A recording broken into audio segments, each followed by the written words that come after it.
নমস্কার বন্ধু, আমার চ্যানেলে সকলকে জানাচ্ছি স্বাগতম। আজকের ব্লগটা আরম্ভ করছি আমি এখান থেকে। বাজে এখন সকালে 6:55। সমস্ত কাজ কমপ্লিট, ভগবানকে সেবা দেওয়া হয়ে গেছে। যেহেতু আজকে ভীম একাদশী, মানে সকাল সকালে ভোরবেলায় চান হয়ে গেছে। সূর্য উদয়ের আগে তো চান করতে হয়। চান করে ভগবানকে সেবা দেওয়া হয়ে গেছে। মা এই যে সকালবেলা গান শুনছে, ঠাকুরের গান। আর সোনুর ব্রাশ হয়ে গেছে, সোনু রেডি হয়ে গেছে, তাকে এখন নিয়ে যাব। তার আজকে পড়া আছে।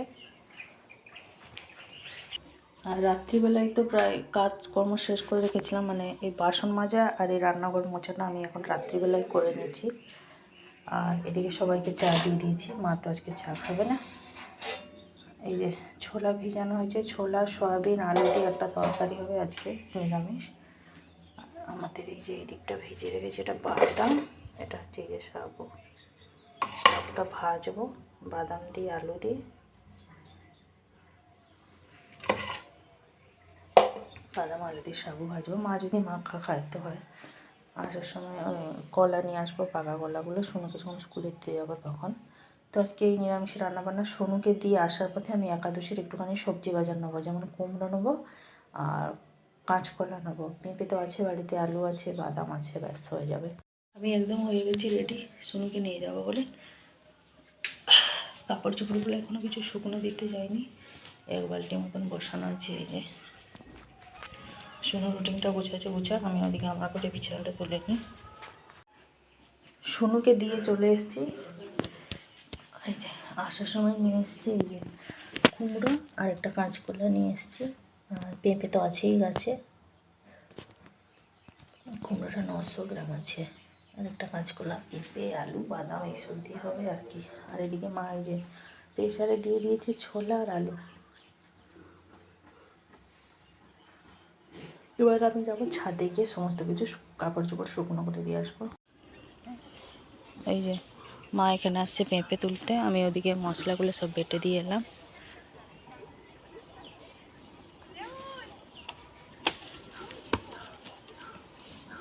আর তুলবে নাকি? পেকে গেছে না? বাস বাস, এবার আমি হচ্ছে নামবো মাঠে। আর তুলুনি, আর কি হবে? সেই যে ছোটটা, ওটাও পাকা নাকি? ওটাও পাকা?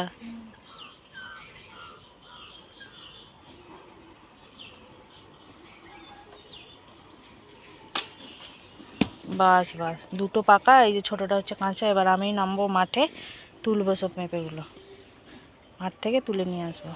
এই যে এদিকে মশলা সব বেটে দিয়েছি। মা এদিকে এই যে আলুগুলোকে এভাবে কেটে নিচ্ছে। সয়াবিনটা ওদিকে মা গরম জলে ভিজিয়ে রেখেছিলাম, ভালোভাবে ঠান্ডা জলে আর 2-4 বার ভালোভাবে ধুয়ে পরিষ্কার করে নিয়েছে। সেদ্ধ আলুগুলো ছাড়িয়ে দিয়েছিলাম, তাকে মা এখানে কেটে নিচ্ছে। এদিকে যে মশলা বেটে দিয়েছি, ভাতটা বসেছে। এদিকে এই যে নিরামিষগুলো এইভাবে রেখেছি সাইডে। এই যে আমি এদিকে সব নিয়ে পালিয়ে এসেছি। এবার যাব সব নিরামিষের সাজগুলো বের করবো। মায়ের খাটের নিচে আছে, চুবড়িগুলোও আছে। এই যে নিরামিষের সাজ সব বের করে নিয়েছি। 2টো চুবড়ি নিলাম, একটাতে সেই আলু কেটে কেটে মানে আলুকে সরু সরু করে কেটে রাখবো সাবু ভাজার জন্য। আর একটা নিয়েছি সবজিগুলো কেটে, এটা প্রথমে ধুয়ে নেবো। এই যে কাকা কালকে ফল নিয়ে এসছে একাদশীর জন্য, বারণ করেছিলাম আমি ফল আনতে, নারকেল কুল সব নিয়ে এসছে। যে এইদিকে সব ধুয়ে ধুয়ে রেখে দিয়েছি। আর তরকারি আর সাবু ভাজা এগুলো আমিই রান্না করবো। মার ওদিকে রান্না হয়ে যায়, গ্যাসগুলো আরেকবার ধুয়ে মুছে পরিষ্কার করে তারপরে করবো। ওদিকেও ওই যে আমি জল বসিয়ে দিলাম বাবার চানের জন্য। জল ভর্তি অভিযান চলছে। এই যে হচ্ছে, এই যে বসেছিলাম এখানে কাটতে, 8:30 মতন বাজে। এবার আমি যাবো সোনুকে আনার জন্য। কিছুটা আলু খারাপ বেরিয়েছে, কিছুটা কেটেছি এখানে এই যে সাবু ভাজার জন্য, এভাবে কেটে নিয়েছি লম্বা লম্বা করে।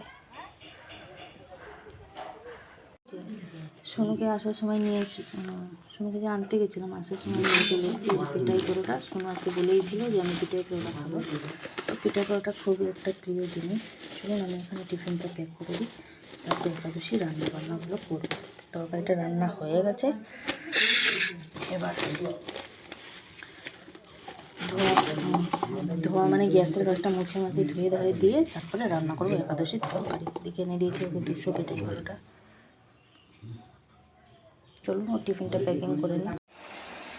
যে এদিকে একাদশী খাবারের প্রস্তুতি চলছে। সন্তুলনের লবণের প্যাকেটটা পুরো ছিঁড়ে নিয়েছি, একটু একটু একটু একটু পুড়ছিল, ওই জন্য পুরোই ছিঁড়ে নিয়েছি, মানে পড়ছিল একটু একটু।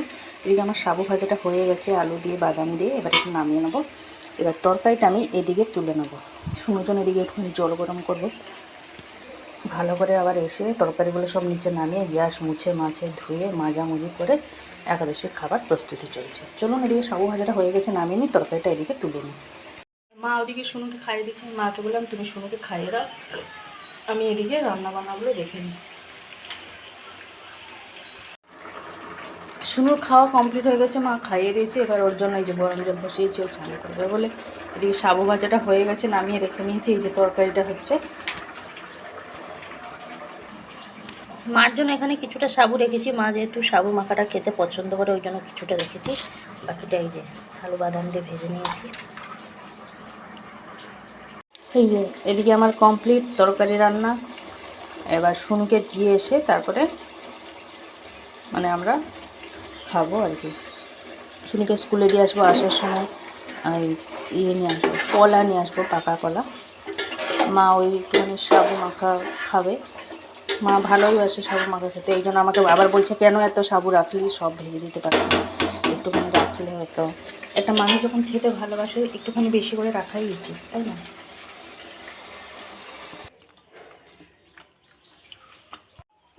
এই যে এখানে সব গুছিয়ে রেখে দিলাম, সাজিয়ে গুছিয়ে।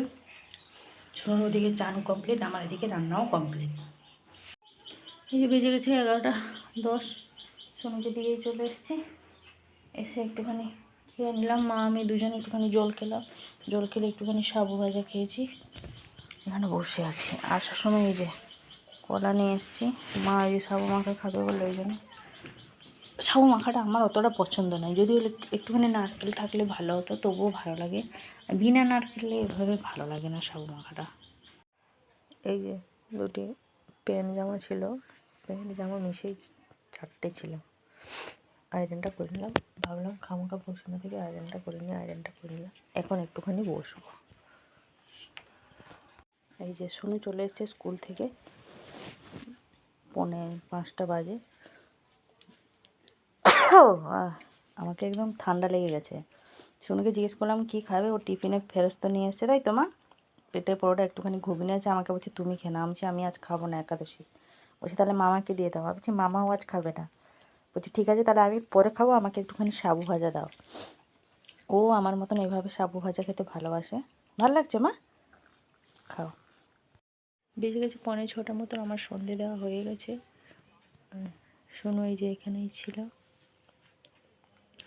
তো আজকে আর ভিডিওটা বেশি বড় করছি না, কালকে সোনুদের স্কুল হয়েই ছুটি পড়ে যাবে, যেহেতু মাধ্যমিক পরীক্ষা হবে। 12 তারিখ পর্যন্ত ছুটি, আবার 13 তারিখ থেকে যেমন স্কুল হয় তেমনি স্কুল হবে। তো আজকে ভিডিওটা আমার এই পর্যন্তই, আবার দেখা হচ্ছে আপনাদের সাথে আগামীকাল আরেকটি নতুন ব্লগ নিয়ে। সবাই ভালো থাকবেন, সুস্থ থাকবেন। ভিডিওটি ভালো লাগলে লাইক দেবেন।